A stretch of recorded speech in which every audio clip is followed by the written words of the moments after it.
সুপ্রিয় দর্শক, আমি আফজাল হোসেন স্বাগত জানাচ্ছি সম্পাদকীয়তে। আওয়ামী লীগ ফ্যাসিবাদী শক্তি তাদের রাজনীতিতে ফিরতে দেওয়া হবে না বলে মন্তব্য করেছেন বৈষম্য বিরোধী ছাত্র আন্দোলনের আহ্বায়ক হাসনাত আবদুল্লাহ। বলেছেন, মানুষ স্বতঃস্ফূর্তভাবে ফ্যাসিবাদের প্রতীক ধানমন্ডি ৩২ নম্বর গুড়িয়ে দিয়েছে। রাজনৈতিক দল হিসেবে আওয়ামী লীগকে নিষিদ্ধ করার ব্যাপারে অন্তর্বর্তী সরকার শিগগিরই পদক্ষেপ নেবে বলে জানিয়েছেন উপদেষ্টা আসিফ মাহমুদ সজীব ভুঁইয়া। বিএনপি নেতা বরকতুল্লাহ বুলু বলেছেন, শেখ হাসিনা এবং তার দোসরদের বিচার না হলে বাংলাদেশের মানুষের মুক্তি আসবে না।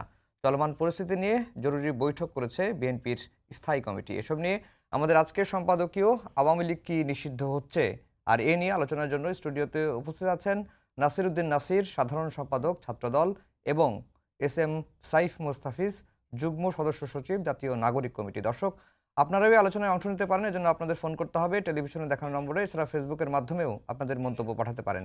আলোচনা শুরুর আগে জানিয়ে দেব এখনকার প্রধান শিরোনামগুলো। জনরোষে বিলীনের পথে শেখ মুজিবের বাড়ি, কংক্রিটের স্তূপ থেকে লোহা লক্কর নিতে ভিড়। হাসিনার কর্মকাণ্ডেই ঐতিহাসিক ভবনের করুণ পরিণতি, বলছে ছাত্র জনতা। সম্পদের ক্ষতি না করে ফ্যাসিবাদ বিরোধী লড়াইয়ে দায়িত্বশীল হওয়ার আহ্বান হাসনাতের। ইট খোলার রাজনীতি না করে স্বৈরাচারের বিচার নিশ্চিতের দাবি ছাত্র অধিকারের। আওয়ামী লীগকে নিষিদ্ধে শিগগিরই পদক্ষেপ নেবে সরকার, জানালেন উপদেষ্টা আসিফ। শেখ হাসিনাকে ফেরানো না গেলে আন্তর্জাতিক আদালতে মামলা করার তাগিদ নাগরিক কমিটির। বছরের শেষ দিকে হতে পারে নির্বাচন, জাপানের গণমাধ্যমকে প্রধান উপদেষ্টা। দৃঢ় ভিত্তি পাবে নতুন সরকার, দেশ গড়তে ভবিষ্যতে তরুণদের প্রভাবশালী ভূমিকা রাখার আশা। শেখ হাসিনার ভাষণের সঙ্গে ভারতের অবস্থান মেলানোর সুযোগ নেই, জানিয়েছে দেশটির পররাষ্ট্র মন্ত্রণালয়। বাংলাদেশের ভারপ্রাপ্ত হাইকমিশনারকে তলব করল দিল্লি।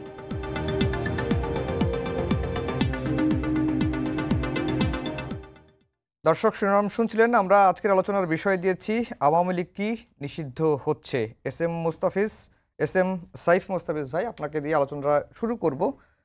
৫ আগস্টের পরে আওয়ামী লীগ নিষিদ্ধ নিয়ে অনেক আলাপ হয়েছে এবং পক্ষে বিপক্ষে নানা রকম মতামতি রাজনীতির মাঠে ছিল। আবার নতুন করে আওয়ামী লীগ নিষিদ্ধের বিষয়টি উঠছে। আজকে একজন উপদেষ্টা বলেছেন যে আওয়ামী লীগকে নিষিদ্ধে শিগগিরই পদক্ষেপ নেবে সরকার। তো এর আগে পদক্ষেপটা কেন নেয় নাই সরকার? শুধুমাত্র কি রাজনৈতিক অনৈক্যের কারণেই, নাকি ঐক্য হয়েছে সেই কারণে সরকার পদক্ষেপ নিতে যাচ্ছে? আপনার কাছে কি মনে হয়? আমার মনে হয় যে একটা প্রক্রিয়াগত একটা দিক তো অবশ্যই আছে।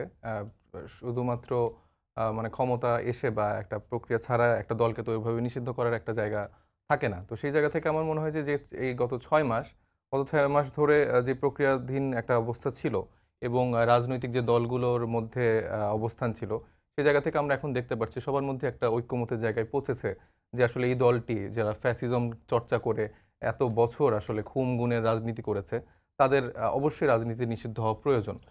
কারণ আমরা দুদিন আগেই দেখলাম যে স্বৈরাচারী হাসিনা তিনি আবার মানে কোনো রকম লজ্জা বালাই না রেখে আবার সে লাইভে আসলো এবং তার সেই জায়গা থেকে তার যে বয়ান, তার যে স্বজন হারানোর বেদনা, সেই সেম স্ট্র্যাটেজিক্যাল যে কথাবার্তাগুলো, সেগুলো মানুষের প্রচণ্ড মর্মাহত এবং আহত হয়।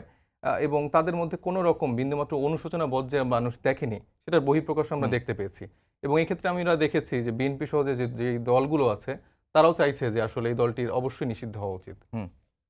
তো সেই জায়গা থেকে আমার মনে হয় যে আসিফ মাহমুদ উনি বলেছেন যে দ্রুতই আসলে ব্যবস্থা তারা গ্রহণ করবেন, যেটা আসলে আমরা সাধুবাদ জানাই। কিন্তু মানে এইটা উপলব্ধি করতে ৬ মাস লাগলো কেন সরকারের? বা সরকার কেন ৬ মাস পরে এসে মনে করলেন যে এখন নিষিদ্ধ করা দরকার? কারণ আওয়ামী লীগ গত ১৫ বছরে কি করেছে, জুলাই আগস্টে কি করেছে, এটা তো জাতির কাছে দৃশ্যমানে ছিল। আপনি বলছেন প্রক্রিয়াগত একটা বিষয়। ছাত্রলীগকেও তো নিষিদ্ধ করা হয়েছে। সেটি তো আওয়ামী লীগেরই ছাত্র সংগঠন। তাহলে আওয়ামী লীগ গণহত্যার দায়ে নিষিদ্ধ করা হয়নি, শুধুমাত্র রাজনৈতিক প্রক্রিয়ার কথা না, বলে, এটি শুধুমাত্র আসলে প্রক্রিয়া না। আমি তো বলেছি যে যে বিদ্যমান রাজনৈতিক দলগুলো আছে, তাদের সাথে একটি মানে ঐক্যমতের ভিত্তিতে এ ব্যাপারটি আসা উচিত ছিল এবং সেই জায়গাতে ১ম এ হয়তোবা ওই ব্যাপারটা ছিল না, যেটা আমরা গত দুদিন ধরে দেখছি। মানে সবাই আবার একটা ঐক্যমতের জায়গায় পৌঁছেছে যে এই দলটি অবশ্যই নিষিদ্ধ হওয়া প্রয়োজন। জি। নাসিরউদ্দিন নাসির, আসলে আওয়ামী লীগ নিষিদ্ধের বিষয়ে রাজনৈতিক দলগুলো ঐক্যমত্যে পৌঁছেছে বা একটা ঐক্যের জায়গায় দাঁড়িয়েছি, এটি মনে হওয়ার কারণ আছে কিনা বা আপনার কাছে কি মনে হয়? দেখুন, আমরা একটু ভিন্নভাবে বিষয়টি দেখতে চাই। সেটি হচ্ছে আওয়ামী লীগ গত ১৫.৫ বছর ধরে যে প্যাসিবাদ তৈরি করেছে এবং বিশেষ করে এই প্যাসিবাদ তৈরি করতে গিয়ে বাংলাদেশের যে গণতান্ত্রিক আন্দোলনগুলো হয়েছে হুম, গত ১৫.৫ বছর ধরে, প্রত্যেকটি আন্দোলনকে বাধাগ্রস্ত করতে তারা যেরকম ভূমিকা পালন করেছে সেটি পৃথিবীর ইতিহাসে একটি নজিরবিহীন ঘটনা। এবং একই সাথে জুলাইয়ের যেই গণ অভ্যুত্থান ছিল, তার পূর্বে জুলাই এবং আগস্টের যেই ছাত্র জনতার গণ অভ্যুত্থানে যেভাবে ২,০০০-এরও বেশি ছাত্র জনতাকে গুলি করে শহীদ করেছেন, তার বিপরীতে আওয়ামী লীগের যে বাংলাদেশে যে রাজনীতি এখনো পর্যন্ত যে তারা একটি নিষিদ্ধ হয়নি, সেটি খুবই আশ্চর্য। মানে এটি খুবই বিস্মিত হওয়া উচিত। আমরা মনে করছি যে আওয়ামী লীগকে নিষিদ্ধের বিষয়ে বাংলাদেশের জনগণের মধ্যে এক ধরনের ঐক্য তৈরি রয়েছে। কিন্তু এই অন্তর্বর্তীকালীন সরকারে আপনি দেখেছেন যে ছাত্রলীগকে একটি নির্বাহী আদেশে তারা নিষিদ্ধ করেছে সন্ত্রাস বিরোধী আইন। কিন্তু আমরা দেখেছি সেই ছাত্রলীগকে নিষিদ্ধ করে শুধু একটি স্বাভাবিক এইরকম ঘটনা ঘটেছে। কিন্তু এর বিপরীতে যে ছাত্রলীগকে নিষিদ্ধ পরবর্তী সময়ে যেরকম শক্ত ব্যবস্থা নেওয়া উচিত, হুম, সেরকম কোনো কিছুই আমরা দেখিনি। আমরা আপনাকে বলতে চাই সেটি হচ্ছে ছাত্রলীগের কোনো শীর্ষ সন্ত্রাসীকে এখনো পর্যন্ত এই অন্তর্বর্তীকালীন সরকার গ্রেপ্তার করতে পারেনি। ২-৪ জন যারা গ্রেপ্তার হয়েছে, সেটি আমরা ছাত্র জনতাই তাদেরকে ধরে পুলিশে সোপর্দ করেছি। অথবা দৃশ্যমান যে শক্ত পদক্ষেপ, সেটি আমরা দেখিনি। এবং আমরা দেখেছি ছাত্রলীগের বিভিন্ন পর্যায়ের নেতৃবৃন্দরা ঢাকায় অনেকে অবস্থান করছেন, অনেকে দেশ থেকে পালিয়ে গিয়েছেন। সুতরাং আমরা মনে করছি শুধুমাত্র একটি নির্বাহী আদেশে যদি ছাত্রলীগের মতো আওয়ামী হুম, লীগকে নিষিদ্ধ করা হয়, তাহলে আওয়ামী লীগের যে দুঃশাসন অপশাসন, তারা যে এতগুলো মানুষকে হত্যা করেছে, সেটি এই বিষয়ে ব্যাপকভাবে সংজ্ঞায়িত করবে না। সুতরাং আমি মনে করছি যে আওয়ামী লীগকে নিষিদ্ধের বিষয়ে আমাদের একটি ঐক্যমত তৈরি হওয়া উচিত বা প্রক্রিয়াগত বিষয়। আমরা মনে করছি যে সংবিধানের এখন অনুচ্ছেদের যে 47 যে আমাদের অনুচ্ছেদ রয়েছে, সেই হুম, অনুচ্ছেদের ভিত্তিতে আমরা আওয়ামী লীগকে নিষিদ্ধ করার যে প্রক্রিয়া, আমাদের দলের স্থায়ী কমিটির সদস্য সালাউদ্দিন আহমেদ হুম, উনি হুম, গণমাধ্যমে বলেছেন, সেটি একটি প্রক্রিয়া হতে পারে। অথবা আওয়ামী লীগকে বিচার প্রক্রিয়ায় আমরা অংশগ্রহণ করতে পারি, অর্থাৎ জুলাই এবং আগস্টে। এর বাইরে গত 15.৫ বছর ধরে যেরকম দুঃশাসন অপশাসন গুম খুনের রাজনীতি কায়েম করেছে, তার বিপরীতে বিচার প্রক্রিয়ার মাধ্যমে আওয়ামী লীগকে নিষিদ্ধ করা যেতে পারে। এর বাইরে রাজনৈতিক দলগুলোর মধ্যে একটি ঐক্যমত তৈরি করতে হবে। সব মোটামুটি যে রাজনৈতিক দলগুলো রয়েছে তাদের মধ্যে যদি একটি ঐক্যমত স্থাপন হয়, তাহলে আওয়ামী লীগকে নিষিদ্ধ করা যেতে পারে। এর বাইরে জনগণের একটি ঐক্যমত লাগবে, বা হুম, জনগণ আসলে কি চায়, জনগণকে আওয়ামী লীগকে নিষিদ্ধ করতে চায় নাকি চায় না, তার একটি ব্যাপক বিস্তার আলাপ আলোচনা দরকার রয়েছে। এবং এটি খুবই গুরুত্বপূর্ণ যে জনগণের সিদ্ধান্তের মাধ্যমে আওয়ামী লীগকে নিষিদ্ধ করতে হবে। তাহলে জনগণ সেই সিদ্ধান্ত তো নিতে হলে আমাদের অবশ্যই একটি জনগণের সরকার প্রতিষ্ঠা করতে হবে, এবং হুম, সেই জনগণের সরকার প্রতিষ্ঠার মাধ্যমে আওয়ামী লীগকে নিষিদ্ধ করতে পারলে সেটি সবথেকে কার্যকর হবে বলে মনে করছি। এর বাইরে যদি নির্বাহী আদেশের মাধ্যমে আওয়ামী লীগের বিচার বাধাগ্রস্ত করা হয় অথবা আওয়ামী লীগকে নিষিদ্ধ করা হয়, সেটি ছাত্রলীগের যে নির্বাহী আদেশে যেরকম নিষিদ্ধ হয়েছে সেরকম একটি প্রক্রিয়া হবে বলে আমরা মনে করছি। কার্যকরভাবে করতে হলে অবশ্যই বিচারের প্রক্রিয়ার মাধ্যমে করতে হবে, অথবা জনগণের সিদ্ধান্তের মাধ্যমে করতে পারলে সেটি সবচেয়ে গ্রহণযোগ্য হবে বলে আমরা মনে করছি। জি। সাইফ মুস্তাফিজ, এই অভিযোগটা আমরা প্রায়ই শুনি যে আসলে ৫ আগস্টের পরে যারা এই সন্ত্রাসী কার্যক্রমগুলো চালিয়েছে বা গণহত্যা চালিয়েছে তাদের অনেকেই কিন্তু ধরাছোঁয়ার বাইরে।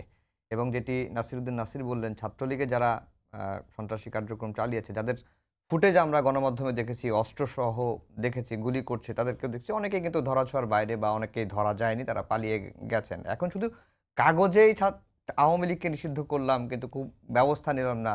এতে খুব একটা কার্যকর হবে কিনা? বা আহ, না, আমি এই ব্যাপারে আসলে একমত যে আমাদের যে বিচারিক প্রক্রিয়া সেটা আসলে ওরকম স্ট্রংলি আমরা দেখিনি, যেটা হওয়া উচিত ছিল প্রথমেই তাদেরকে ধরার ব্যাপারে। সেখানে আমরা দেখেছি যে আমরা জানি যে সেনাবাহিনীর তত্ত্বাবধানে প্রায় ৬০০-র উপরে নেতাকর্মী ছিল, তাদেরকে কোন প্রক্রিয়া আসলে ছাড়া হয়েছে সেগুলো আসলে আমাদের জানার ব্যাপার রয়েছে। এই জায়গায় আমরা আমাদের একটা ফ্রাস্ট্রেশনের জায়গা আছে যে তারা কেন এভাবে পালিয়ে গেল। এছাড়াও আমি মনে করি যে যে বিদ্যমান রাজনৈতিক দলগুলো আছে তাদেরও দায়ভার কিছুটা নিতে হবে। সে জায়গা থেকে তারা যেভাবে তাদের ভূমিকা পালন করার কথা ছিল সেটা আমার মনে হয় যে সে জায়গাটা ছিল না। হুম, এবং তারা দেখা গেছে তারা কিভাবে ওই মানে লুপ হোলের জায়গাগুলো বা ওই ফিল ইন দ্য গ্যাপসগুলো তারা কিভাবে পূরণ করবে সেই ব্যাপারগুলোতে প্রক্রিয়াতে তারা হয়তো ব্যস্ত ছিল। কিন্তু আমি বলব না সবাই, যারা আমাদের বিএনপি বা অন্যান্য দলগুলোর উপরের নেতারা আছেন, তারা সদিচ্ছা থাকা সত্ত্বেও যারা মানে নিচের দিকের লেয়ারের নেতারা ছিল, যারা মাঠের নেতারা ছিল, তারা অনেক ক্ষেত্রে এই ব্যাপারে একটু উদাসীন জায়গা ছিল। কারণ আইন শৃঙ্খলা বাহিনী মানে তৎক্ষণাৎ যে মানে ঠিক আগের মতো ফাংশনাল হবে তা তো না, এবং ওই স্ট্রাকচারের ভিতরে তো আসলে তাদের দোসরাই বসেছিল। তো সেই জায়গা থেকে আমাদের খুব বেশি আসার জায়গাও কিন্তু ছিল না। তবে আমার মনে হচ্ছে যে ডে বাই ডে গভর্নমেন্ট চেষ্টা করছে। তবে আমার মনে হয় যে এক্ষেত্রে রাজনৈতিক দলগুলো এবং আমরা যারা এই অভ্যুত্থানের শক্তি মনে করি নিজেদেরকে, এবং জনতা যাদেরকে এই জায়গাটাতে ফিল করে, তাদের একটা বড় ভূমিকা রাখার জায়গা রয়েছে বলে আমি মনে কিন্তু করি। ৫ আগস্টে যে ঐক্য তৈরি হয়েছিল সেই ঐক্যে অনেক ক্ষেত্রেই অনেক বিষয়েই কিন্তু মতবিরোধ তৈরি হয়েছে, বা অনেকে বলছেন যে ঐক্যে ফাটল ধরেছে। আ সেই অবস্থায় এসে এত বড় একটি সিদ্ধান্ত যে আওয়ামী লীগকে নিষিদ্ধ করার বিষয়ে, আ সেই জায়গাটি আমার খটকার জায়গা, যে এই জায়গায় সকল রাজনৈতিক দল পৌঁছাতে পারবে কিনা? আপনার কাছে কি মনে হয়? আমার তো মনে হয় যে আমরা তো বলছি, দাবি করছি যে আমরা আসলে এখন বাংলাদেশপন্থী রাজনীতি করতে চাই। এত বছর যারা এই স্ট্রাগল করেছে, শোষণ নিপীড়নের শিকার হয়েছে, তারা যদি এখনো ঐক্যমতে না পৌঁছাতে পারে, তাহলে তো আমি মনে করি যে আমাদের এই এত মানুষের যে রক্ত, এগুলো আসলে বৃথা যাবে, এবং এই শহীদ আহতর যেই মানে ত্যাগ, সেই জায়গাটা তো আমরা আসলে ভুলে যাই, আবার নতুন আরেকটি অপসংস্কৃতির দিকে চলে যাব। আমার মনে হয় যে আমি আশাবাদী মানুষ, এবং আমি হুম। আশা করব যে যারা রাজনৈতিক দলগুলো আছেন, তারা অ্যাটলিস্ট এই বিষয়ে ঐক্যমত হতে পারবেন, এবং কোন প্রক্রিয়া আসলে তারা নিষিদ্ধ হতে পারে সেটাও একটা আলাপের বিষয়ে আসতে পারে। নাসিরউদ্দিন নাসির, গত দুদিনের কর্মসূচি নিয়ে একটু কথা বলতে চাই। যে ছাত্র জনতার যে কর্মসূচি, এবং আমরা যে খবরগুলো পাচ্ছি যে সারা দেশে ৩১টি জেলায় আওয়ামী লীগের এমপি, মন্ত্রী, তারপরে আওয়ামী লীগ নেতাদের বাসায় ভাঙচুর হয়েছে, আগুন দেওয়া হয়েছে। এ ধরনের ঘটনাগুলো ঘটেছে। আজকে অনেক রাজনীতিবিদই প্রতিক্রিয়া জানিয়েছেন, কয়েকটি মানবাধিকার সংগঠনের প্রতিক্রিয়া জানিয়েছেন, টিআইবি প্রতিক্রিয়া জানিয়েছেন, হিউম্যান রাইটস ওয়াচ জানিয়েছেন। তারা বিষয়টাকে যেভাবে দেখছেন যে আসলে ভাঙচুর নয়, বা গণতান্ত্রিক প্রক্রিয়ার মাধ্যমেই ফ্যাসিবাদ আসলে মুক্ত করা উচিত। আপনার কাছে কি মনে হয়? এটি আ আসলে এবং আপনার একটি বক্তব্য নিয়েও আলোচনা হয়েছে।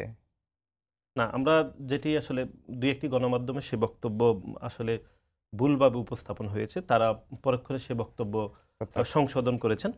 আমরা যেটি বারবার যেটি বলছি, ৫ই আগস্ট ছাত্র জনতার গণ অভ্যুত্থান পরবর্তী সময়ে, সেটি হচ্ছে আওয়ামী লীগ যে রেজিমে পলিটিক্সটি বাংলাদেশে গত ১৫ বছর ধরে কায়েম করেছে, তার বিপরীতে আওয়ামী লীগ যেরকম শাস্তি পাওয়ার কথা ছিল সেটি, বা আওয়ামী লীগের নেতৃবৃন্দরা, বিশেষ করে আওয়ামী লীগের সাধারণ সম্পাদক ওবায়দুল কাদের, তিনি গণমাধ্যমে শতবার বলেছেন যে আওয়ামী লীগ রাষ্ট্র পরিচালনা থেকে চলে গেলে ৩ লক্ষ লোক, ৫ লক্ষ লোক হুম। মারা যেতে পারে, হত্যা করে হতে পারে। এরকম একটি দিনে দুপুরে প্রকাশ্যে খুনি হাসিনা দেশ থেকে পালিয়ে গিয়েছে, গণ অভ্যুত্থান সফল হয়েছে, আমরা সেরকম একটি ঘটনাও দেখিনি। বরং এই গণ অভ্যুত্থানের ৫ মাস অতিবাহিত হওয়ার পরে, বা ৬ মাসের কাছাকাছি যে ঘটনাটি গত কয়েকদিন ধরে চলছে, আমরা মনে করছি সেটি হচ্ছে খুনি হাসিনা যেরকম গণমাধ্যমে একটি বক্তব্য দিয়েছেন, সামাজিক যোগাযোগ মাধ্যমে, আমি হয়তো ব্যক্তিগতভাবে মনে করেছিলাম যে ৫-৬ মাস অতিবাহিত হওয়ার পরে হয়তো উনি ব্যক্তিগতভাবে দেশবাসীর কাছে ক্ষমা প্রার্থনা করবেন। হুম, কিন্তু হুম। তার বিপরীতে আমি দেখলাম তিনি সে ১৫.৫ বছর ধরে যেরকম জনগণকে ধমক দিয়ে কথা বলতেন, তারই একটি প্রতিধ্বনি করেছেন, জনগণকে দেখিয়ে নিবেন, এরকম শাসানোর যে হুম, হুম। বক্তব্য তিনি পূর্বে রাখতেন, সেরকম একটি বক্তব্য তিনি দিয়েছেন। এবং গণ অভ্যুত্থানে সংক্ষুব্ধ জনতাই এই গত ২-১ দিন ধরে যে এরকম ঘটনাগুলো দেখছি, তারা এই সংক্ষুব্ধ জনতাই খুনি হাসিনা সরকারের বক্তব্যের বিপরীতে এরকম ঘটনা ঘটিয়েছে। আমরা পরিষ্কারভাবে মনে করছি সেটি হচ্ছে এখনকার এই অন্তর্বর্তীকালীন সরকার এখন খুব নির্বাচনের দ্রুত সময়ের মধ্যে নির্বাচন পরীক্ষা নিরীক্ষা করার জন্য তারা কাজ করছেন। সুতরাং আমরা মনে করছি সবাইকে অত্যন্ত শান্ত হওয়া উচিত, বা এখনকার পরিস্থিতি বুঝে কাজ করা উচিত। সেটি আমাদের পক্ষ থেকে ছাত্র সংগঠন হিসাবে বাংলাদেশ জাতীয়তাবাদী ছাত্র দলের যেরকম ভূমিকা রয়েছে, আমরা প্রত্যেকটি ছাত্র সংগঠনকে সেরকম অত্যন্ত সাহসী, একই সাথে পরিস্থিতি বুঝে ভূমিকা রাখার জন্য আমরা উদাত্ত আহ্বান জানাচ্ছি, এবং এই আহ্বান আমরা দেশের মানুষকেও রাখছি। কিন্তু এটির অর্থ এই নয় যে আওয়ামী লীগ যে দুঃশাসন অপশাসন কায়েম করেছে, অথবা জুলাই আগস্টে এতগুলো মানুষকে দিনে দুপুরে হত্যা করেছে, তার বিপরীতে আমরা আওয়ামী লীগের প্রতি কোনো নমনীয় অবস্থানে রয়েছি। আমরা মনে করছি আওয়ামী লীগের বিচার হওয়া উচিত। হুম। খুনি শেখ হাসিনার বিচার নিশ্চিত করতে হবে, আওয়ামী লীগের প্রত্যেকটি দোসরকে বিচার নিশ্চিত করতে হবে এবং বাংলাদেশের বিভিন্ন প্রশাসনের মধ্যে আপনি দেখেছেন, আমরা শুধু সেগুলোর বিষয়ে আসলে খুব একটা কথাবার্তা বলছি না, যে আমাদের রাষ্ট্রীয় যন্ত্রে যে প্রশাসন, পুলিশ বাহিনীর মধ্যে এখনো পর্যন্ত আওয়ামী লীগের যে দোসররা রয়েছে তাদের তদন্তের মাধ্যমে তাদেরকে আমরা তাদের পদ থেকে এখনো সরিয়ে দেওয়ার জন্য যাবতীয় পদক্ষেপ গ্রহণ করতে পারিনি। এবং বাংলাদেশ জাতীয়তাবাদী ছাত্রদল গতকাল সারা বাংলাদেশের ২৬০০ শিক্ষা প্রতিষ্ঠানে আমরা কর্মসূচি গ্রহণ করেছি, যে খুনি সংগঠন ছাত্রলীগকে শুধু একটি নির্বাহী আদেশে নিষিদ্ধ করেছে, কিন্তু তার বিপরীতে তাদের যে সন্ত্রাসীদেরকে গ্রেপ্তার হয়নি। এবং বিভিন্ন আপনি দেখছেন শিক্ষা প্রতিষ্ঠানে আওয়ামী লীগের দোসররা রয়েছে যারা জুলাই আগস্টে আমাদের সাধারণ শিক্ষার্থীদের উপর গুলিবর্ষণ করার জন্য তারা নির্দেশ দিয়েছেন, বিবৃতি দিয়েছেন, হোয়াটসঅ্যাপ গ্রুপগুলোতে তারা বিভিন্ন গোপন কথাবার্তা আদান প্রদান করেছেন, তাদেরকেও এখনো বিচারের আওতায় আনা যায়নি। সুতরাং আমরা বাংলাদেশ জাতীয়তাবাদী ছাত্রদলের পক্ষ থেকে আমরা নিয়মিত কর্মসূচি গ্রহণ করছি। সরকারের এখনকার পরিস্থিতি অত্যন্ত শক্তভাবে পরিচালনা করা উচিত এবং আমরা মনে করছি আওয়ামী লীগের বিচার প্রক্রিয়াকে এগিয়ে নেওয়ার জন্য সকল রাজনৈতিক দলগুলোর মধ্যে একটি ঐক্যমত তৈরি করার জন্য তারা কাজ করবেন এবং একটি জনগণের সরকার প্রতিষ্ঠা করতে হবে, যে জনগণ আসলে আওয়ামী লীগের বিষয়ে কী চিন্তা ভাবনা করছে, প্রত্যেকটি জনগণের চিন্তা ভাবনার গুরুত্ব সরকারকে দিতে হবে। সেজন্য আমাদের অবশ্যই জনগণের সরকার প্রতিষ্ঠার মাধ্যমে একটি সংসদীয় ব্যবস্থা রূপ করে তা জনগণের প্রতিনিধিত্বের মাধ্যমে এই সিদ্ধান্ত গ্রহণ করতে পারলে আমরা মনে করছি যে এটির মোটামুটি একটি সমাধান আসা যেতে পারে। জি। সাইফ মুস্তাফিজ, যেটি আওয়ামী লীগের এই ৬ মাসে নেতাকর্মীদের বক্তব্য বা সামাজিক যোগাযোগ মাধ্যমে যারা এখনো সক্রিয় তাদের বক্তব্য দেখলে বা বুঝলে পড়লে এটি স্পষ্টই বোঝা যায় যে তাদের মধ্যে কোনো অনুশোচনা আসে নাই। তো অনুশোচনাহীন আওয়ামী লীগের শেষ পরিণতি কি দেখছেন একজন তরুণ রাজনীতিবিদ হিসেবে? আমার মনে হয় যে আওয়ামী লীগ একটা ক্লোজ চ্যাপ্টার। মানে এই বিষয়ে আমরা যত সময় নষ্ট করব আমাদের তত সমস্যা। আমাদের এখন মানে মুভ ফরওয়ার্ড করা উচিত। নতুন আমাদের বাংলাদেশের জন্য সবাই মিলে কিভাবে কাজ করা যেতে পারে, কোন সেক্টরগুলো নিয়ে আসলে কাজ করা যেতে পারে সেগুলো আলোচনা হতে পারে। বা যদি তাদের সেগমেন্টের একটা পোর্শন আনা যায় যে এই ফ্যাসিবাদী ব্যবস্থায় যারা এখন অংশীজনরা রয়ে গেছে তাদের বিরুদ্ধে কিভাবে মানে বিচারিক প্রক্রিয়ায় যাওয়া যায়। আমরা ভাই বললেন যে ফ্যাসিবাদী ব্যবস্থায় যারা ছিলেন তার সহযোগীরা সবাই মোটামুটি এখনো অনেকেই রয়ে গেছেন। যেমন ওই যে গোলাম রব্বানীর ভাই গোলাম রুহানি, সেও কিন্তু এখনো পদে বহাল। তো এই মানুষগুলোর বিরুদ্ধে তো অ্যাকশন নিতে হবে, তাদেরকে বিচারিক প্রক্রিয়ায় আমাদেরকে মানে নিয়ে যেতে হবে। তা না হলে তো আসলে আমরা যে স্বপ্নটা দেখছি সেটা আসলে ব্যর্থ হবে। তো সেই জায়গা থেকে আমি মনে করি যে মানে আওয়ামী লীগ নিয়ে আর মানে বেশি আলাপ আলোচনার আমি ব্যাপার দেখি না। তারা অলরেডি ক্লোজ চ্যাপ্টার এবং বাংলাদেশের মানুষ তাদেরকে একদমই মানে পরিত্যাগ করে দিয়েছে। তারা অলরেডি গন কেস। তো সেই জায়গা থেকে আমরা নতুনভাবে কি করতে পারি সেটা আলোচনার বিষয় কিন্তু হতে পারে। এই ক্ষেত্রে সরকারের দায়টাই তো সবচেয়ে বেশি। আমি একটি উদাহরণ দিই। আমি আইন আদালতে কাজ করি। যুদ্ধাপরাধ ট্রাইব্যুনাল বা আন্তর্জাতিক অপরাধ ট্রাইব্যুনালের বিচার প্রক্রিয়া শুরু থেকেই ফলো করে আসছি। আমার ১৪ বছরের অভিজ্ঞতা। সেখানে দেখছি যে আন্তর্জাতিক অপরাধ ট্রাইব্যুনাল যে মানবতাবিরোধী অপরাধের অভিযোগ এই জুলাই আগস্টে যেটি হয়েছে, যাদের বিরুদ্ধে গ্রেফতারি পরোয়ানা জারি হচ্ছে তাদেরকে পর্যন্ত ধরা হচ্ছে না। হ্যাঁ। এবং বিভিন্ন জায়গায় বিভিন্ন প্রশাসনে সব জায়গায় অসহযোগিতা করা হচ্ছে। সেক্ষেত্রে তো কোনো কার্যকর ব্যবস্থা দেখি না। কিন্তু এই দায়িত্ব তো সরকারকে নিতে হবে। হ্যাঁ, অবশ্যই সরকারকে নিতে হবে। আমার মনে হয় যে এই জায়গাগুলো নিয়ে কথা বলার অবশ্যই জায়গা রয়েছে, যে কেন তারা এই মানে দুর্বলতাগুলো দেখাচ্ছে এবং কেন স্ট্রংলি এই জায়গাগুলো তারা তৈরি করতে পারছে না। এটা নিয়ে অবশ্যই সমালোচনার জায়গা আমার মনে হয় আছে। পাশাপাশি আমাদের যে মানে বিদ্যমান রাজনৈতিক দলগুলো আছে তাদেরও একটা সহযোগিতার জায়গা তৈরি হওয়া উচিত। কারণ আমরা দেখতে পাচ্ছি লাস্ট কিছু সময় ধরে একটা বিভাজনের রাজনীতি তৈরি হচ্ছে, যেটা যার সুযোগ নিয়ে আসলে কিন্তু আওয়ামী লীগের মতো ফ্যাসিবাদরা বারবার ফিরে আসার একটা স্বপ্ন দেখে। এই জায়গায় আমার মনে হয় যে একটা ঐক্যমতের জায়গা তৈরি হয়ে আমরা সামনে কি ভালো করে কাজ করতে পারি সে ব্যাপারগুলো আসা উচিত। রাজনৈতিক সহযোগিতা দরকার। কিন্তু অন্তর্বর্তীকালীন সরকার এখন পর্যন্ত অনলি ৩টা বৈঠক হয়েছে রাজনৈতিক দলগুলোর সঙ্গে এবং বৈঠকের যদি ডিউরেশন বলি এক একটি রাজনৈতিক দলকে ১০ থেকে ১৫ মিনিট সময় দেওয়া হয়েছে। এইভাবে করলে কি রাজনৈতিক দলগুলোর সহযোগিতার মনোভাব থাকবে? না, শুধুমাত্র যে মানে এই প্রক্রিয়ায় যে আলাপ আলোচনা হয় তা না। তাদের মধ্যে কিন্তু আরো আমার ধারণা যে আরো তাদের মধ্যে আলাপ আলোচনার জায়গা আছে। অফিসিয়ালি হয়তোবা তারা একসাথে এরকম করে বসছে।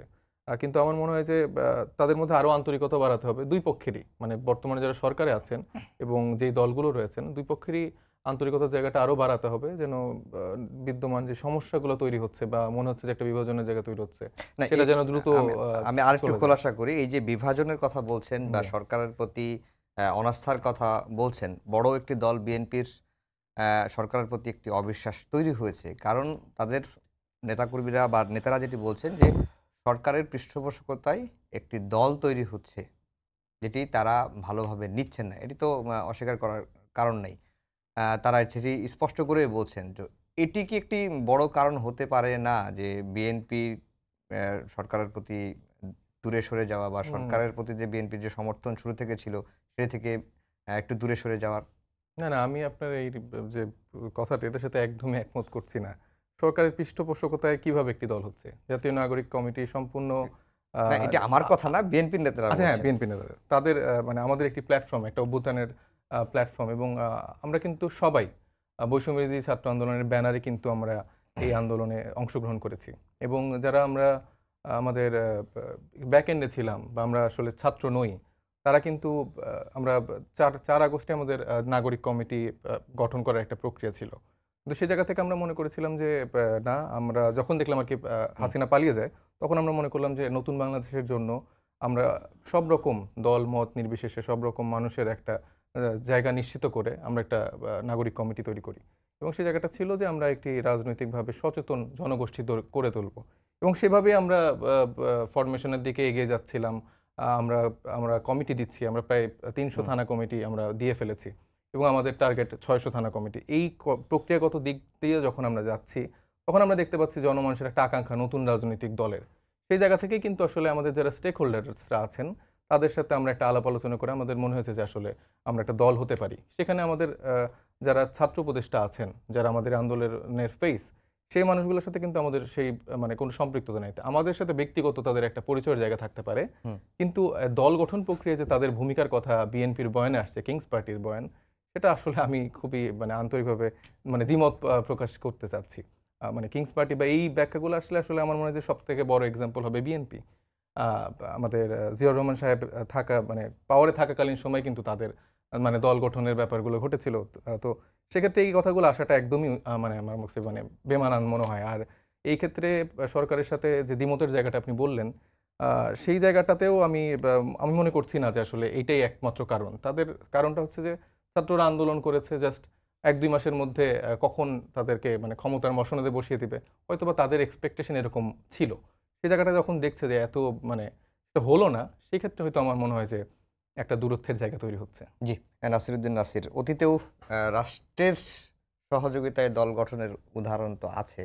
তাহলে আপনারা যারা এই যে নাগরিক কমিটি, বৈষম্যবিরোধী ছাত্র আন্দোলন একটা দল করতে যাচ্ছে, সেই জায়গায় আপনাদের আ মানে আপত্তির জায়গা কোথায়?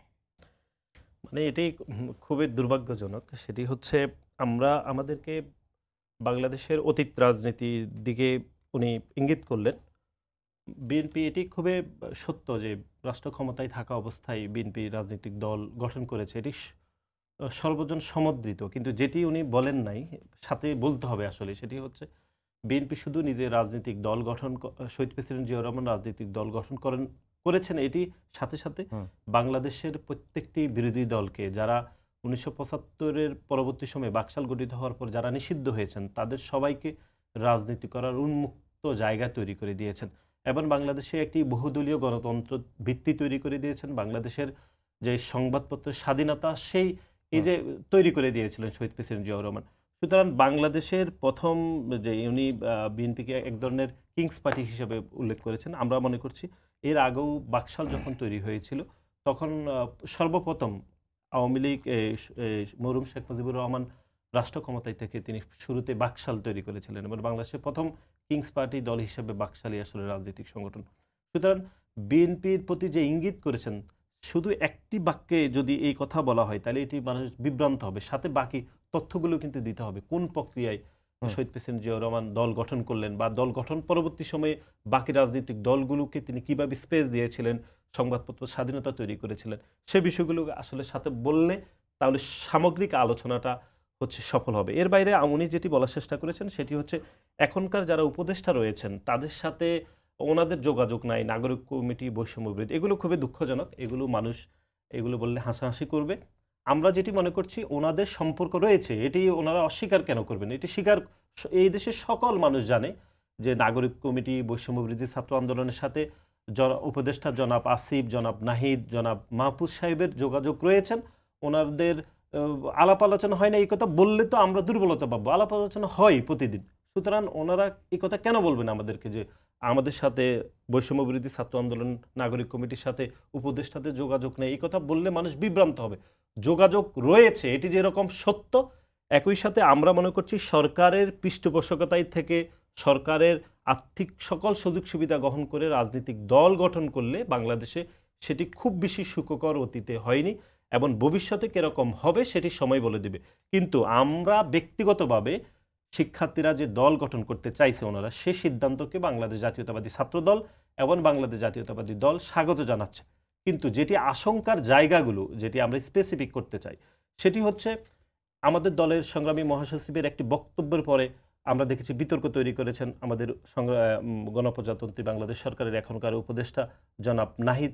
তিনি যেটি বলার চেষ্টা করেছেন সেটি হচ্ছে আমাদের বিএনপির মহাসচিব বলেছেন যে এই অন্তর্বর্তীকালীন সরকারের একটি অংশ যদি দল গঠন করে এবং আরেকটি অংশ যদি সরকারে রয়ে যায় তাহলে এই অন্তর্বর্তীকালীন সরকারের নিরপেক্ষতা নিয়ে যে কোশ্চেন উঠবে সেই কোশ্চেন ওঠা তো খুবই স্বাভাবিক। যে কোশ্চেন আমরা আওয়ামী লীগের সময় উঠিয়েছিলাম, তাহলে এই দুইটির মধ্যে তো খুব বেশি তফাৎ নেই। কারণ এখনকার অন্তর্বর্তীকালীন সরকারের 3 জন উপদেষ্টা রয়েছেন। আমরা গণমাধ্যমে দেখছি একজন হয়তো পদত্যাগ করবেন বলে আমরা দেখেছি, নিশ্চিত না আমরা, হয়তো 2 জন রয়ে যাবেন অথবা 2 জন পদত্যাগ করবেন, 1 জন রয়ে যাবেন। তাতে কি? তাতে তো একই অবস্থা, যে অন্তর্বর্তীকালীন সরকারের সাথে যেই নতুন রাজনৈতিক দল গঠিত হবে তাদের এক ধরনের যোগাযোগ রয়েছে থাকবেই এবং সেই রাজনৈতিক দলটি অবশ্যই সুবিধা পাবে। এটি তো খুবই প্রাসঙ্গিক এবং আমাদের দলের সংগ্রামী মহাসচিব সেটি বলার চেষ্টা করেছেন। সে বিষয়ে চরম বিতর্ক হয়েছে, কিন্তু বিতর্ক এর আগে এই কথাটি কিন্তু জামাতের আমিরও বলেছেন, কিন্তু সেই বিষয়ে ওনারা কিন্তু কোনো বিতর্ক তৈরি করেননি বা ওনার বক্তব্যের বিপরীতে কোনো পাল্টা বক্তব্য দেননি। সুতরাং আমাদের দলের পক্ষ থেকে যেটি বলা হয়েছে সেটিকে আমরা প্রাসঙ্গিক মনে করছি এবং প্রাসঙ্গিক থাকা খুবই যৌক্তিক। আমরা বারবার বলছি যে অন্তর্বর্তীকালীন সরকারের 3 জন উপদেষ্টা, তিনও জন যদি সরকারের উপদেষ্টা হিসাবে রয়েও যান, বাকি সবাই মিলে যদি দল গঠন করেন, সেই দলকেও আমরা মনে করছি যে এটি এই অন্তর্বর্তীকালীন সরকারের নিরপেক্ষতা নিয়ে প্রশ্ন উঠবে। কারণ এই অন্তর্বর্তীকালীন সরকার বৈষম্য বিরোধী ছাত্র আন্দোলন নাগরিক কমিটির সবার প্রতিনিধিত্ব করছে। এটি এদেশের 20 কোটি মানুষ সবাই জানে। এখন উনি যদি বলেন উনি জানেন না, তাহলে এটি খুবই দুর্ভাগ্যজনক। আমরা এর আগেও বলেছি, আমরা নাগরিক কমিটির সংগ্রামী আহ্বায়ক নাসিরউদ্দিন পাটোয়ারিকে আমি ব্যক্তিগতভাবে কনফারেন্সে বলেছি যে আপনি যদি মনে করেন যে আপনি এই সরকারের, এই অন্তর্বর্তীকালীন সরকারের অংশ না, তাহলে এটি আপনার জানার এক ধরনের ব্যর্থতা হিসাবে আমরা মনে করছি। সুতরাং সামগ্রিকভাবে আমাদের বক্তব্য হচ্ছে ওনারা দল গঠন করতে পারেন, কিন্তু সেই দল গঠন করলে অন্তর্বর্তীকালীন সরকারের নিরপেক্ষতা নিয়ে প্রশ্ন উঠবে। এটি এদেশের 20 কোটি মানুষ সবাই মনে করবে। জি। আমি একটু বলতে চাই, আসলে উনি বললো যে এটা জাতীয় নাগরিক কমিটি এবং বৈষম্য বিরোধী ছাত্র আন্দোলনের সরকার। আমার মনে হচ্ছে না সবাই সরকার, আমরা 3 জন তো স্টেক হোল্ডার, আমরা সেটা বলেছি। মানুষের সরকার এবং এই স্টেক হোল্ডারদের মধ্যে আপনাদের একটা মানে অংশের জায়গা আমার মনে যা আছে, সেটা যদি আপনি না করেন তাহলে এটাও দুঃখজনক হবে। এবং মানে পূর্বের ইতিহাসের যে ব্যাপারটা টানলো যে একটা দল গঠন করার সাথে সাথে অন্য দলগুলোরও যে একটা সহ অবস্থান তৈরি করা, সেটা নাকি মানে সেই সময় হয়েছে, সেটা ঠিক আছে, অবশ্যই সেই জায়গাটা তৈরি হয়েছে। কিন্তু এখন এই বিষয়গুলো তো তাদের স্বীকার করতে হবে যে গত 17 বছর ধরে বা 16-15 বছর ধরে তাদের যে আন্দোলন ছিল বা যে প্রক্রিয়া তারা আন্দোলন করছিল, সেটা কিন্তু তোরা কোনো আন্দোলনের ফলে কোনো কিছুই কিন্তু মানে ওই সফলতার জায়গাটা কিন্তু তৈরি হয়নি। এবং দেখুন আপনারা, মানে এই অভ্যুত্থানের পরেই কিন্তু আমাদের বেগম খালেদা জিয়া মুক্ত হয়ে যান এবং ওনাদের হাজার হাজার নেতাকর্মী কিন্তু মুক্ত হন এবং তাদের সেই এত যে মামলা, সেই জায়গা থেকে কিন্তু তারা মুক্তি পায় এবং বর্তমানে তারা কিন্তু স্বাধীনভাবে তাদের সব রকম রাজনৈতিক কর্মকাণ্ড পরিচালিত করতে পারছে। মানে তারা যদি বলে থাকে যে একটি মানে সরকার মানে এমনভাবে পোট্রে করা হচ্ছে যে এটা কোনো একটা দলীয় সরকার বা তাদের ছত্রছায়ায় একটা দল তৈরি হচ্ছে, এই ব্যাপারটা আমার কাছে মনে হয় যে সম্পূর্ণ ভিত্তিহীন। এবং এই সরকার সবার সরকার, এই সরকার সবাইকে একটা সুন্দর একটা গ্রাউন্ড তৈরি করে দিচ্ছে, একটা হেলদি রাজনৈতিক প্র্যাকটিসের একটা গ্রাউন্ড তৈরি করে দিচ্ছে। সেই জায়গায় যদি আপনি বলেন আমি 30 সেকেন্ড ইন্টারফেয়ার করেন না, আপনি আমার পরে বলেন। তো সেই জায়গাটা থেকে আমার মনে হয় যে মানে ওই রাজনৈতিক চর্চাটাতে মানে আমাদের সবারই একটা সহ অবস্থান তৈরি করাটা আমার মনে হয় না কোনো মানে দলীয় সরকারের ব্যাপার চলে আসে। এবং বর্তমানে যারা আছেন, আমি তো প্রথমেই বললাম যে আমাদের তারা পরিচিত, তাদের সাথে আমাদের ইনফরমালি কথা হয়, কিন্তু যেই ব্যাপারটি তারা বলছেন যে মানে দল গঠনের প্রক্রিয়ায় তাদের ভূমিকা, সেইটার ব্যাপারে আমাদের দ্বিমত আছে। তাদের সাথে আমাদের অবশ্যই পরিচয় আছে, তাদেরও পরিচয় আছে। আমাদের অনেক বিএনপি নেতাকর্মীর সাথে আমাদের কথাবার্তা হয়, দেখা হয়। আমরা তো এই সুন্দর কালচারটা আমরা তৈরি করতে যাচ্ছি যে মানুষের মধ্যে ওই বিভাজনের যে রাজনীতিটা পূর্বে ছিল, মানে একদম দেখলে গালাগালি করা, সেইটা থেকে বের হয়ে আমাদের তো একটা হেলদি প্র্যাকটিসের জায়গা তৈরি হচ্ছে। সেখানে এত সংশয়, এত ভয় কেন বিএনপির মতো এত বড় দল পাচ্ছে, সেটা নিয়ে আমি আসলেই সন্দিহান। জি, এত মানে রাজনীতিতে ক্ষমতার রাজনীতিতে প্রতিদ্বন্দ্বীর সংখ্যা বাড়ুক, এটা আসলে কেই চায়?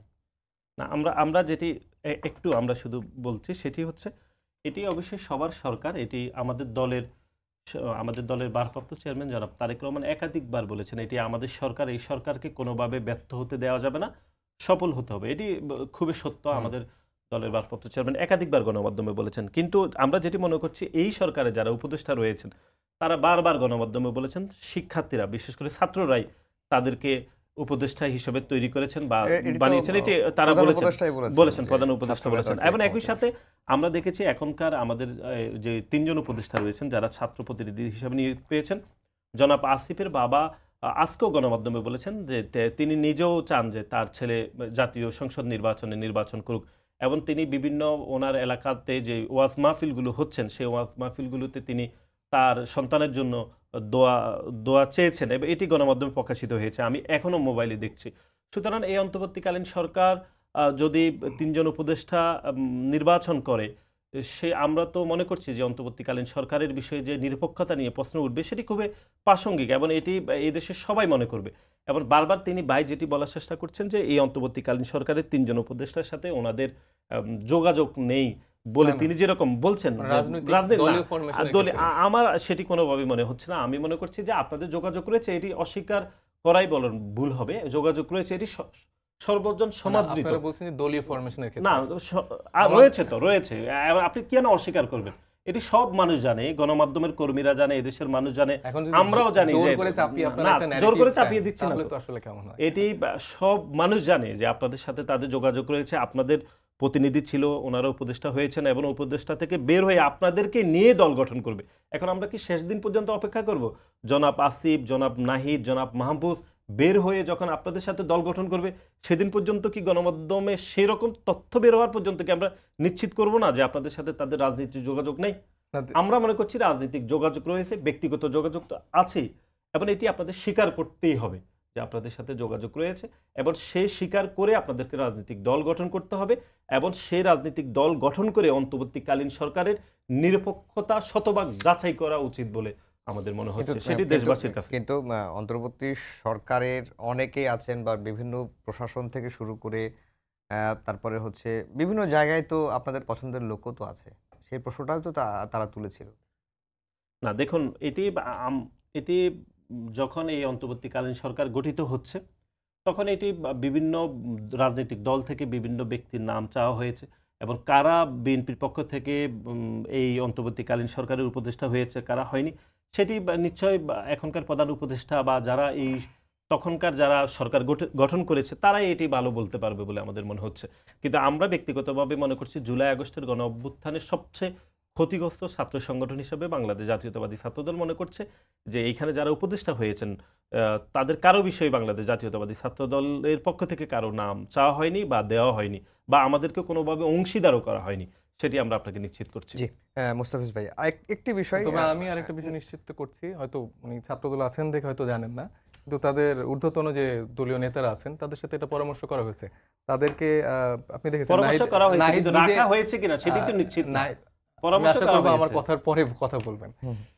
আমরা চাই যে এই রাজনৈতিক শিষ্টাচারটা আমাদের মধ্যে শুরু হোক। তো যেটা বলছিলাম, আমাদের বিএনপির যে অন্যান্য নেতাকর্মী বা আমাদের সিনিয়র চেয়ারপারসন তারেক জিয়া, তাদের সাথে কিন্তু আলাপ আলোচনা হয়েছে, তাদেরকে জাতীয় সরকার করার ব্যাপারে প্রস্তাব দেওয়া হয়েছে, কিন্তু তারা মনে করেছে এই সময়টা হয়তো একটা লম্বা সময় হতে পারে, তাদের আসলে দ্রুত নির্বাচনটা প্রয়োজন, সে জায়গায় কিন্তু তারা আসলে ঐক্যমতের জায়গায় পৌঁছায়নি। এবং আরও অনেক বিষয় আছে, বিএনপি কিন্তু সে জায়গাগুলো ঐক্যমতে পৌঁছায়নি। আপনি দেখবেন যে চুপ্পু বিষয়ে, তারপরে আপনার আমাদের জুলাই ঘোষণাপত্রের বিষয়ে, এই ব্যাপারগুলো বিএনপি উপর দিয়ে বলছে যে হ্যাঁ আমরা এই সরকার আমরা চাই না যে ব্যর্থ হোক, কিন্তু তাদের অন্যান্য নেতাকর্মী বা কিছু মানুষের আমি দেখছি সেই সদিচ্ছার অভাব, এবং তাদের জায়গাটা থেকে তার বারবার পিছিয়ে আসছে, এবং উপর দিয়ে যে একরকম কথা এবং ভেতরে আরেক জায়গা, সেটা আমাদেরকে বেশ মানে পীড়া দিচ্ছে। এবং বারবার বলা হচ্ছে যে কিন্তু সব বিষয়ে যে একমত হতে হবে বা হ্যাঁ, না সব বিষয়ে অবশ্যই একমত হতে হবে না, কিন্তু যেখানে আমরা আসলে একটা ঐক্যমতের ভিত্তিতে আমরা এই অভ্যুত্থানটা করলাম, তারপরে তো আসলে একটি বড় রাজনৈতিক দল হিসেবে বিএনপিকে সেই সম্মানের জায়গা থেকে আমরা চেয়েছি যেন একটা ঐক্যমতের মাধ্যমে একটা জাতীয় মানে সরকার গঠন করা হোক। সে জায়গায় তারা কিন্তু সেই সমর্থনটি করেনি, এবং পরবর্তীতে প্রায় প্রত্যেক বিষয়েই তারা একটা দ্বিমতের জায়গা রেখে দিয়েছে।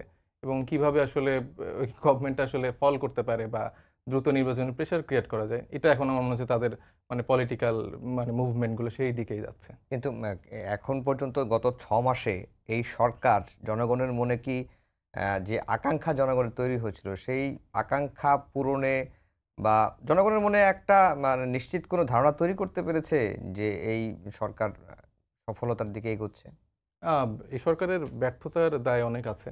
সেই জায়গাটা আমি তো প্রথমে আলাপ করেছি, মানে এটার বেশ কারণও আছে। কারণ শুধুমাত্র কয়েকজন উপদেষ্টার মাধ্যমে তো একটা দলীয় কাঠামো বা আমাদের সিস্টেমেটিক্যাল চেঞ্জটা সম্ভব না। কিন্তু আমি পজিটিভ যে চেঞ্জটা দেখি যে আমরা এখন মানে স্বাধীনভাবে কথা বলতে পারছি।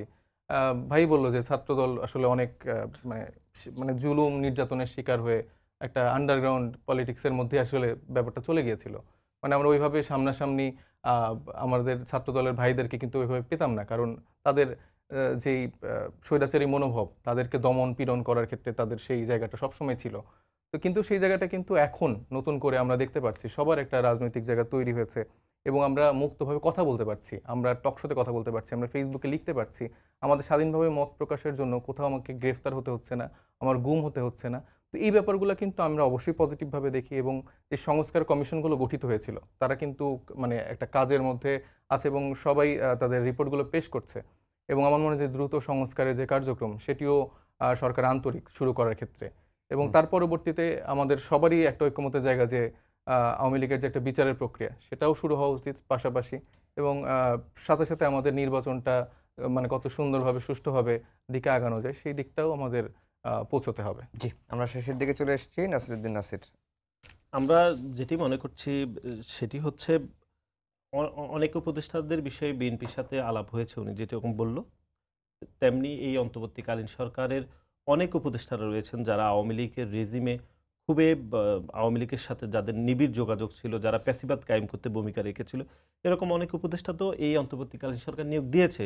আমাদের দলের পক্ষ থেকে তো বলা হয়েছে, আলী ইমাম মজুমদারের কথা তো বারবার গণমাধ্যমে উঠে এসেছে। অনেকগুলো রাজনৈতিক দল ওনার বিষয়ে আপত্তি তুলেছে, তারপরে তো এই অন্তর্বর্তীকালীন সরকার ওনাকে রেখে দিয়েছে।